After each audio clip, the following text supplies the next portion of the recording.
L'actualité locale et régionale en continu. Grand Lille TV, toute info.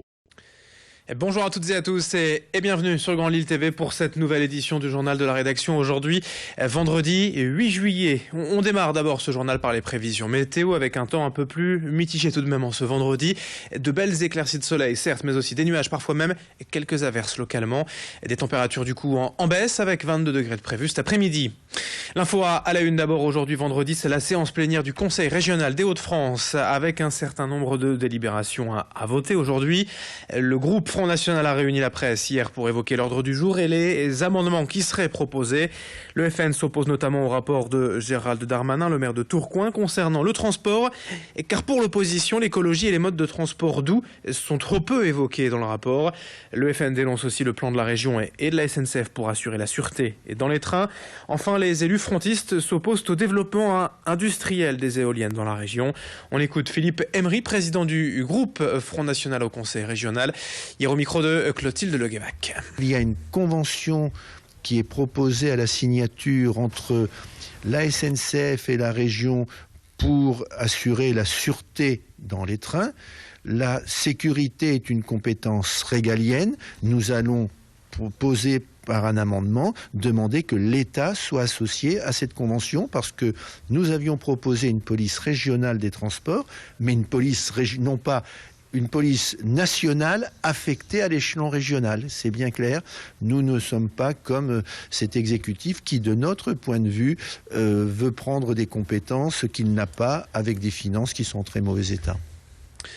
Autre image aujourd'hui pour évoquer l'action symbolique de l'Église protestante en faveur des personnes exilées et réfugiées en France et dans la région.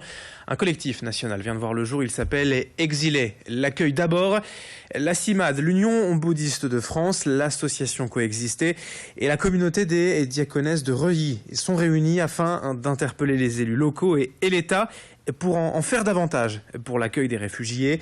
À Lille, par exemple, la situation est particulièrement tendue, avec un manque criant de structures d'hébergement et parfois un blocage de l'État sur certains dossiers. Depuis plusieurs mois environ, 200 mineurs en provenance d'Afrique subsaharienne sont hébergés dans différentes paroisses de la métropole, mais dans des conditions souvent précaires. Explication complémentaire au micro d'Alison Pelletier. C'est aussi notre propre histoire, c'est-à-dire le protestantisme français a connu aussi des périodes d'exil, c'est-à-dire que les pasteurs ou des fidèles ont dû quitter la France et se sont réfugiés soit aux Pays-Bas, soit en Angleterre, en Afrique du Sud. Et donc le mot exil est chargé dans l'histoire du protestantisme, comme dans l'histoire du judaïsme d'ailleurs. Et s'y ajoute aussi que notre identité protestante est très liée à l'écriture de la Bible et qui est bien sûr porté par cet appel d'hospitalité et d'avoir un regard bienveillant sur l'étranger, sur celui ou celle qui passe. L'info en bref dans ce journal et ce chiffre publié hier jeudi par la Sécurité sociale. En 2015, la CAF a relevé près de 40 000 fraudes dans tout le pays pour un montant de 247 millions d'euros, une somme en hausse de 18% par rapport à 2014. Des fraudes souvent dues à des oublis ou des fausses déclarations. À Lille, hier matin, un violent accident de la circulation. 4 personnes ont été hospitalisées après une collision. On place le roux de Fauquemont à l'angle du boulevard de Lorraine et de la rue de Turenne. Les victimes ne souffrent heureusement que de légères blessures. On enchaîne avec une nouvelle discorde entre l'équipe municipale Front National à Hénin-Beaumont et l'opposition à propos du concert traditionnel du 13 juillet. Et c'est le chanteur Jean-Luc Lahaye qui a été choisi par la municipalité comme artiste phare de l'événement. Une idée qui n'est pas du tout du goût des élus d'opposition de gauche qui contestent la venue de l'artiste après ses récents démêlés judiciaires.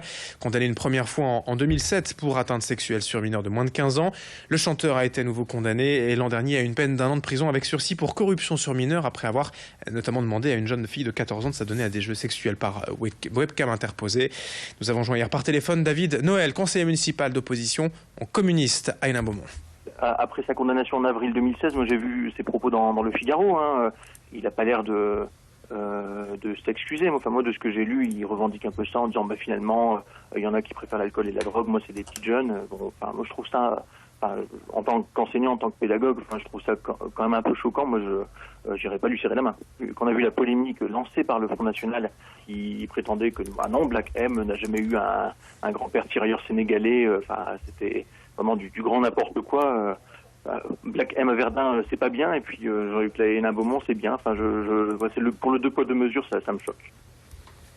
Et puis dans le reste de cette édition, alors que les vacances ont démarré, il faut maintenant occuper les enfants. Grand Lille TV est là chaque jour pour vous donner quelques bonnes idées de sortie. Exemple chez Jump Pixel, un parc de trampoline ouvert depuis le mois de janvier dernier dans la zone d'activité des Pyramides à Allen-Léo-Bourdin.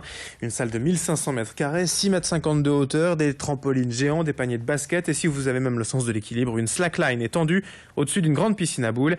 Il y a aussi une tour de 4 mètres de haut permettant de réaliser des sauts périlleux. Pour l'entrée, comptez 12 € la session d'1 heure et 8 € l'heure supplémentaire, idéal pour fatiguer vos enfants, pour les faire dormir le soir. Marine Kijek est allée tester pour nous. Il me semble que c'est la force un peu de notre parc, c'est justement la diversité des cibles et des clients, puisque nous avons aussi bien des enfants, des très jeunes enfants accompagnés de leurs parents, des enfants qui fêtent leurs anniversaires, etc.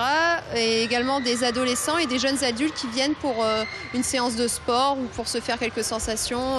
Nous avons pas mal d'amateurs de BMX ou de gymnastique qui viennent pour retrouver un peu des sensations proches de leur sport. Ça fait beaucoup travailler le cardio et en même temps c'est une manière de faire du sport tout en s'amusant et de changer du quotidien des salles de sport.